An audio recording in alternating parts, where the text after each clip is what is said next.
Среда, 8 март, кратки вести во 12 часот.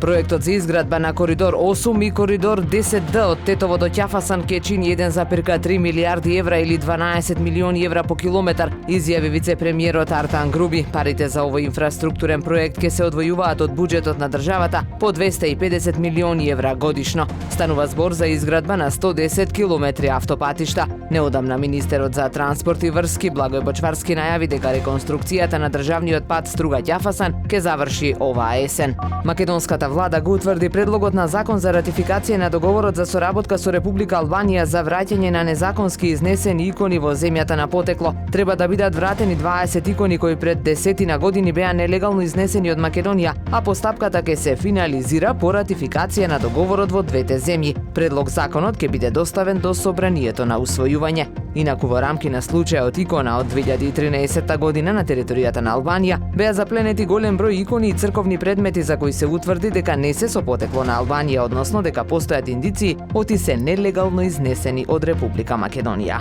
Преку холандски искуства ќе се имплементираат практики за развој на одржлив туризам во Македонија. Директорот на Агенцијата за промоција на туризмот на берзата во Берлин потпиша меморандум за соработка со Green Destinations, сертифицирана и надградувана програма за имплементирање на практики за развој на одржлив туризам од Холандија. Во периодот што следи ќе се спроведат акциски програми и со заедничка работа ќе се имплементираат алатки и практики за одржливост на дестинацијата, како и подигање на свесноста за екодестинации.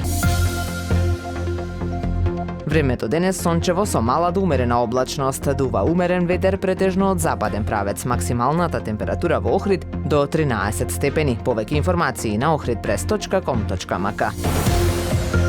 Уредник и водител на вестите Даниела Спасик. Технички реализатор Реджеп Селман.